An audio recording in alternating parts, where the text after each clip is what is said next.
Morgemoth is stirring, and the nearby areas of Drytop and the Silver Waste are feeling the effect. All events and creature drops in this area now have a small chance to drop a portal to the Heart of Maguma item that will qualify players' accounts for an upcoming Guild Wars 2 Heart of Thorns closed beta test. These drops will continue for a week or longer to collect a strong player base for the test. So big changes. Game update did just go live. You guys can now go in and play in either the Drytop or Silver Waste for a chance to join the next big, or the main PvE Heart of Thorns beta. This will actually allow us to travel to the Maguma jungle and experience a whole bunch of the new stuff. Sounds very exciting, and the functionality will get unlocked on your account once you loot this item. You don't actually need to keep the item once you've looted it for the first time. It will just kind of flag your account. Interesting way for ArenaNet to do the beta. Quite an exciting way too. Pushes a lot of players obviously into those new maps, and actually ensures that the people who are getting into the beta have the capacity to play at level 80 on their tunes, are active players of the game, not just people who signed up for a newsletter and forgot about it. And it actually could perhaps be a reference to an old Guild Wars 1 April Fool's joke before GW2 came out, where they said, oh yes, you'll get access to the GW2 beta from very, very rare drops around Guild Wars 1. And they said, oh, the chance for this item to drop was near zero, and it would come from only very specific things that when they died would cause you to fail missions and stuff. Just a pretty cool April Fool's joke that they actually are doing something for in GW2. Cool idea for a beta. I'm not too concerned about the drop rates on these items. I'm sure that ArenaNet won't be too crazy with them. It seems very antithetical to what Guild Wars 2 is. This is just a nice way of ensuring that the people get into the beta already have the game installed, are active players, and so on. You know, that actually does cull the numbers down quite a lot. So to move on, there were a couple of other changes as well. Engineers' turrets are now affected by conditions and critical hits. This is a huge change. This has been discussed a little bit on the forums over the past week. There were a couple of red posts about this. Turret engineers have been plaguing PvP for a while. The annoying thing about specs like this, like the old Spirit Ranger spec that I also detested, like Minion Master specs, are that not only are they incredibly strong, but they put too much AI stuff around, okay? And so I think that it's kind of a cool idea to have turrets be a part of the game, but they're a bit strong for the conquest game type. For example, ritualists that spammed a lot of spirits in GW1 I quite liked, but that was more of a deathmatch style thing, so it was more about, hey, don't go in this area until their spirits are down and stuff. The turret NG was just a bit strong, and this actually adds a lot more counterplay to them now. I don't know whether they're going to fall out of meta over this, I doubt it, but they should certainly be more fun to fight, and not hard counter, you know, for example, Condi specs, which have been falling a little bit out of favor. That's something I actually enjoy. I don't like Condi specs very much when they're rampant in PvP, but still, so you can now crit them, and you can now cleave them down with condis. This obviously will affect PvE as well, where they've never really been useful at all, but maybe that's a discussion for another day. Also, something pretty cool came in with this patch to do with Black Lion stuff. They did actually eventually look at the GW1 10th anniversary and put something in Guild Wars 2 for it. So the initial complaints and fears I had and sadness I felt over the fact the franchise was 10 years old and they weren't apparently doing anything have been alleviated across the board. There was something new in the first game. They did do something special, and now even in the second game they are acknowledging that this big thing happened. So the new set of Black Lion weapons are the Balthazar weapon set, which will use very similar skins to the Balthazar weapons that we saw get dropped into Guild Wars 1 also. People on Reddit were saying that the staff and hammer in particular look really, really cool, so we could end up picking those up. They're the new set, and in addition to that, the Chaos weapon set and the Tormented weapon skins, both of these sets are actually also now discounted back to one Black Lion claim ticket too. Chaos weapons, Tormented weapons were both huge, very prestigious weapon sets from the first game. They were inspired by it when they were dropped into the second game, and so actually all three of these are now available Guild Wars 1 style weapons. So that's cool, and it's all in acknowledgement of the 10th anniversary. Black Lion chests have also been updated. They took the mini super stuff away since April Fool's isn't around anymore. They got rid of the custom arena time tokens, which were just never fun to get out of a Black Lion chest, and the Lion's Arch die kits. And also they've added, replacing those minis, 3 bird minis, the Snow Owl, the Hawk, and the Raven. Lastly, you can, because it's spring, now buy the baby miniatures, mini Piglet and mini Orange Kitten on the gem store. So there you go. That's basically what's going on for the patch, but I did have a bunch of other news that's been going on over this whole week, so let's jump in. in, there was a summary blog post that went up of the Ready Up 4-hour stream. You guys should be able to see that on screen right now. And they kind of actually elaborated quite clearly on not all the trait-specific stuff, but big core changes that will be going into the professions that I would like to talk to you guys about. First of all, they clarify something about hero points. Now, they say that it could be around 465 hero points to unlock everything available to a character. And the process of leveling to 80 will be about 400 hero points, which is what we heard. So that's only going to be about 65 hero challenges or skill challenges we actually have to do. A very small fraction of what's available in the game. Here's where we get some kind of new information. The excess hero points beyond the number required for unlocks will be converted into a currency, which will be stored in the account-wide wallet.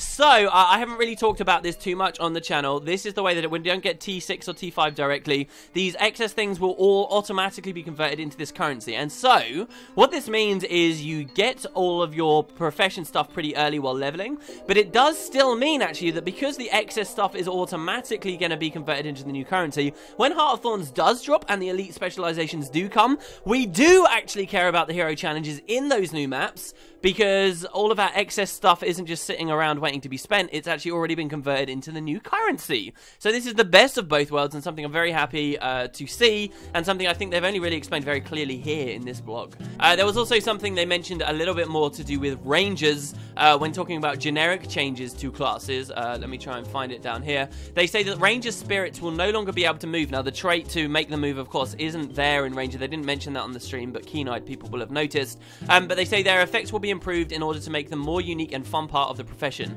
What I'm particularly keen about here is that they say they're going to be a unique part of the profession. When spirit rangers were a huge thing in PvP, they kind of, because there was this trait that allowed spirits to move, which is kind of a flavorful trait in itself, it actually though meant that it just felt like another AI class, and the amount of AI was ludicrous at one point in Guild Wars 2. You know, we had the petting zoo joke coming from a dev that a lot of people really snarled at, and so I actually always never did like the movement trait. Like, it was a cool idea, but I'd much like to see spirits go back to a bit more what they were like in the first game, where there were stationary things that rangers could place in tactical locations that would have big sweeping area effects on players around. So, and they were really, really cool and very unique in the first game, and they're not that in GW2. So, hearing that this trait will no longer be a thing, that they will become much more static parts of gameplay, and perhaps go a bit back to that original functionality they had, is very exciting to me, because this could add like a whole new niche to Ranger as a class, instead of them just feeling like, you know, an alternate version of Minion Master, which itself should feel unique to Necromancer. So that's pretty cool, and otherwise they just summarized a bunch of stuff that we've already talked about a lot on the channel. If you guys want, there is a link in the description if you want to catch up on all this stuff fairly quicker. Now, there was another post, this is probably the oldest thing that I haven't talked about just yet, on the 21st of April, where they were talking about llamas, and kind of the new PvP tournament reward structure that's going to be going into the game. It's an interesting idea, an interesting concept of what they're doing here. Basically, in the future, community-ran PvP tournaments will actually be awarding players with mini llamas. So, stuff like the ESL Weekly that goes on, and these things that are actually ran by the community, have nothing to do with ArenaNet necessarily, are actually going to be able to reward teams that win with actual in-game stuff, you know, not necessarily just gems, which is classically what we've had. So there'll be like unique proper rewards for even the community-ran tournaments, which is very cool. It means that there's a lot more avenues and reasons for teams to establish themselves outside of just, you know, the WTS that runs each year. And beyond that as well, they've actually set up a way of being able to upgrade your mini llamas. So right now we just have mini llamas, and it's like, oh hey, that player did really well in a tournament at some point. What about really active members in the PvP community who continuously play these tournaments, continuously place high or win them, and then end up having tons and tons and tons of llamas? Well, that's not very fun, right? So ArenaNet's solution to this is you can actually take those minis, and once you've got 4 llamas, you can forge them together to make them look increasingly better and better and better. They specifically say here, you don't need to win tournaments to earn a llama. In most single elimination events, you'll only need to win a single round to actually earn a prize. As a general rule, placing in the top 50% of any of the following tournaments will actually earn your reward. And as a note, you can only earn 1 mini llama per week, but you can participate in as many events as you like. So you're going to slowly gather these llamas up, and eventually you'll start seeing really, really cool ones. You can transform your mini llamas into a mini fancy llama, and you need 3 mini llamas, sorry, not 4, and you combine them with an essence of llamatic elegance, which you can now find at any Laurel vendor. And then once you've got your 3 fancy llamas, which itself is a lot of regular llamas, you can combine them to go tier up, tier up, tier up, until eventually you get this like wonderful llama that's got a top hat and a bow tie and so forth. And so it'll be a while, I guess, before we see any PvP players with these, but it's kind of a cool little reward system they've set up for PvP that I thought was pretty funny and pretty interesting. Continuing on with the red posts, pretty important red post came out just 3 days ago by Grouch, who said something specifically about celestial amulets. I did mention this on my LE specializations video just a couple of days ago, but it is true that when the update goes live, that will change a whole bunch of the traits, move us over to the new system, the PvP amulets will be rebalanced, okay? So there will be a pass done on these. I wonder whether they're going to change odd inconsistencies like Berserkers, for some reason, has Vitality associated with it in PvP at the moment, while Assassins does not. Like, are they going to standardize stuff like that? They just said they're going to do a rebalance, and obviously the stats that these things give us will be equivalent to more because we're losing them from our traits, as we already know. But also, even though many of them are being rebalanced and therefore made stronger in whatever attributes they're supposed to offer us, Celestial actually won't. They say that they're looking at a 10% decrease in overall stats. The number might change, so don't take that as completely solid. Some people did some maths, and even if it's a 10% lower change, moving over to the new system, you'll find that in certain aspects, you're going to get buffed as a Celestial character, and in other aspects, you're going to get nerfed. Overall, I do believe it's going to be a drop in power. It's very hard to predict whether this is going to destroy it and mean it's not playable anymore, because just so much is changing. Like, I found a lot with my Elementalist speculation that you can talk about what's going to get stronger, but with a view to how everyone else is also getting stronger, it's really, really hard to predict things. But yeah, Celestial isn't going to get like some massive buff at the same time too. Obviously, all of our base stats are already going up, so to treat Celestial the same as everything else would be a mistake, and I'm happy to see that it's going down a bit. Again, I prefer metas where there are more defined roles and not everyone's running Celestial and, you know, jacks of all trades. I do believe there should be place for a jack of all trades within the meta, but just not as prevalent as it currently is. Next up, a particularly exciting tweet from Ruby Bayer yesterday actually revealed what appears to be a chronomancer. Now, the tweet just had an image here, GW2 hot. It didn't really say anything extra, but we did get this extra concept art of what could apparently be the next upcoming specialization. This may be revealed very, very soon.